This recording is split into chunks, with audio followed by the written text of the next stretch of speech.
A very good evening to one and all present over here. The art of arguing is the art of living. We argue because we must, because life amends it, because in the end, life itself is but an argument.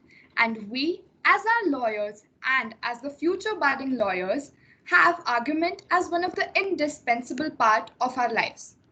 For us, as students of law, mooting is one of the most efficacious and vital aspects in order to nurture and nourish our skills of reading, writing, researching, analyzing, and of course, orating.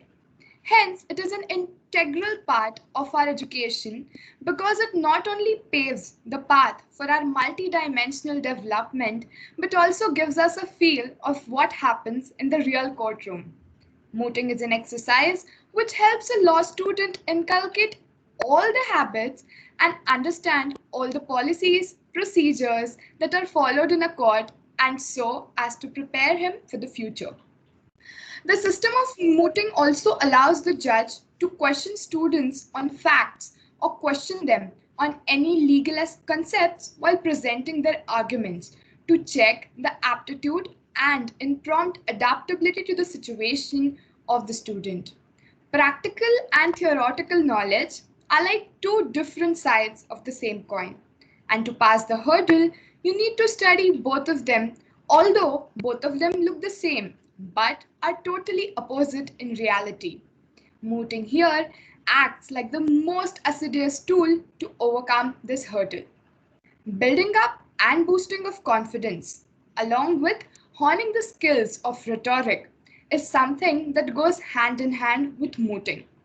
However, in order to master this great art of mooting, the experience is a great thing.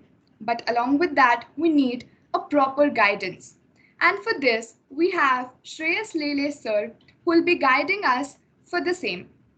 I request Ketki Patil to kindly present Sir's CV to all of us.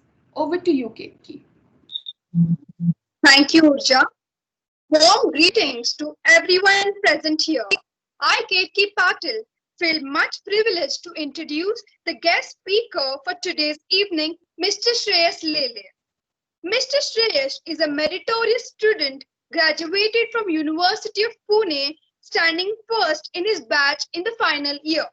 Sir is currently pursuing LLM from the prestigious King's College, London.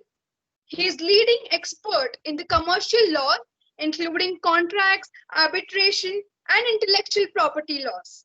During his college days, he did not confine himself to just the academics, but he equally got busy furnishing various diverse skills like legal drafting, legal research, public speaking, seminar and conference management, and many more to add on. Nevertheless, Sir is also an active writer and publisher of legal articles. He has recently authored the historic judgment of Supreme Court of India on the Ayodhya Ram Mandir Babri Masjid dispute. Talking about his moot court experience, Sir has been an extremely remarkable performer. He has attended various national and international level moot court competitions and brought laurels to the college. Moreover, he was a core team member of Moot Court Society and has organized several state and national level moot court competitions and educational workshops. He is an esteemed speaker who has appeared in several colleges and law tuition centers briefing them about moot court preparations. I definitely believe his experience is going to be will be a great opportunity for all of us to learn. On the final note, he is a fascinating individual and we are grateful for his presence amongst us today. Without further ado, please join me in welcoming Mr. Shreyas Lele. Over to you, sir.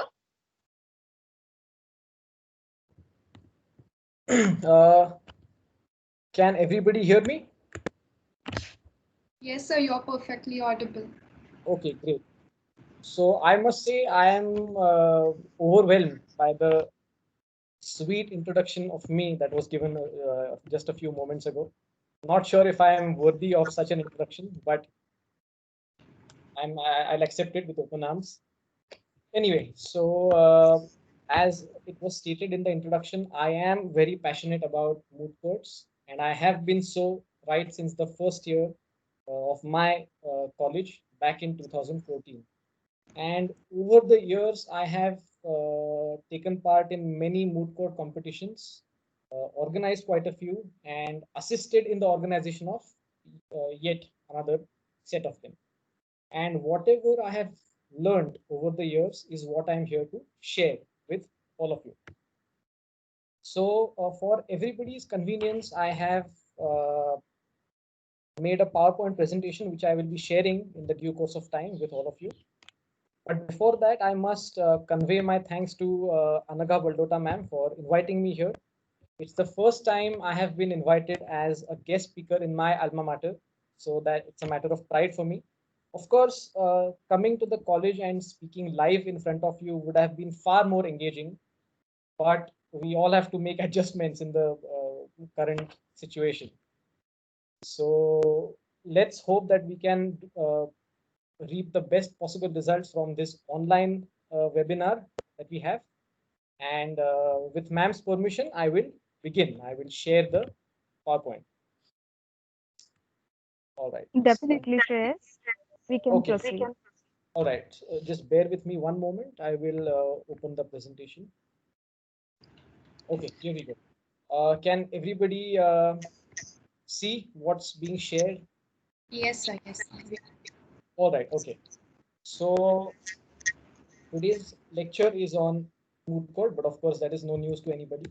And what I intend to explain or share my knowledge on today is these four main topics.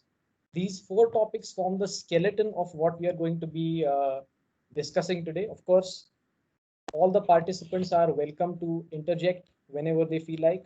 I am always open to a discussion. So just take a look on the screen. These are the topics that will be mainly discussed. And they are in order because first we need to, now I'm sure most of you will be familiar with how our college moot court society functions. But for those who do not know, I will be covering that in the first part, which starts from how you select a moot court competition based on your skills. Okay. Second comes how to approach. Once you have selected a competition and the problem or the moot proposition is in front of you, how do you begin your research? Because that is going to be the backbone of how well you perform.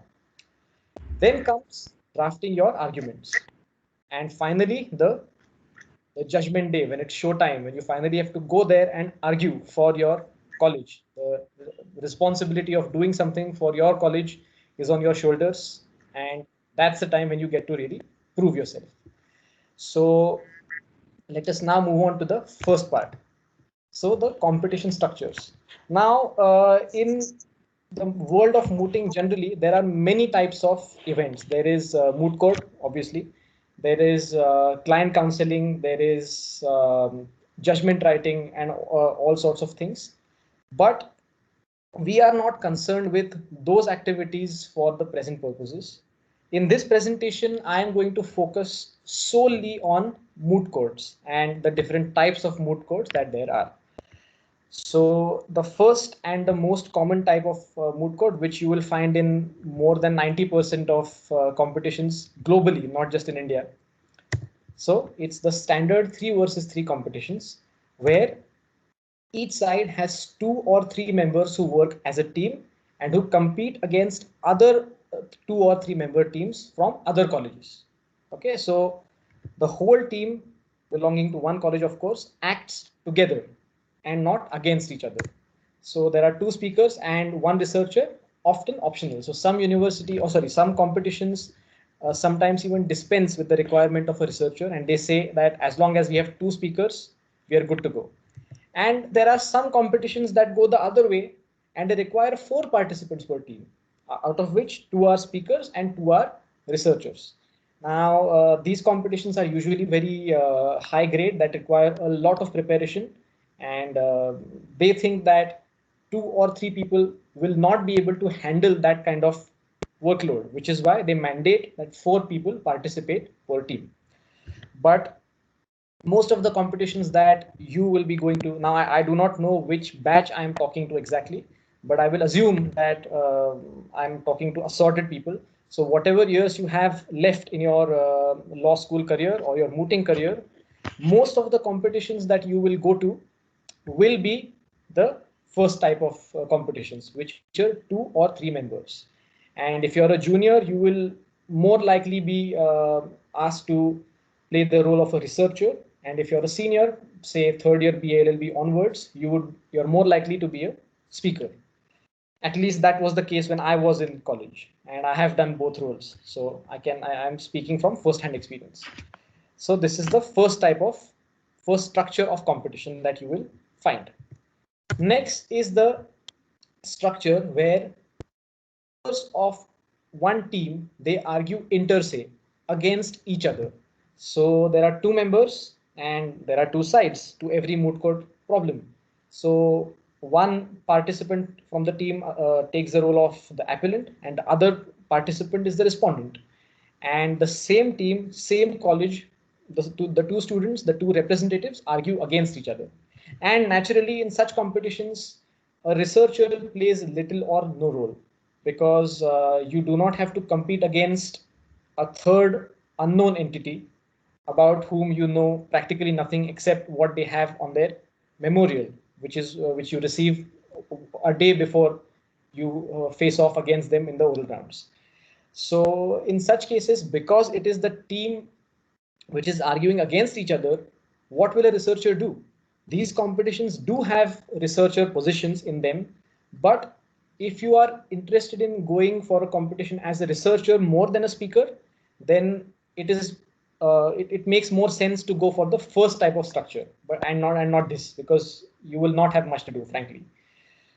So, and naturally, as one may assume, participation is in such competition is easier naturally, because you know what the other side is going to argue, because the participant, the person against whom you will be arguing is very likely to be your friend, because you're going from the same college. So people often share arguments with each other, they share their points with each other, and the whole difficulty becomes a little easier than the first structure. But you must assume that the easiness is the same for all teams, right? Just because you know what your friend is going to argue, each team member knows what their friends are going to argue. So do not think that this is a cakewalk, but it is generally easier than the first type of competition.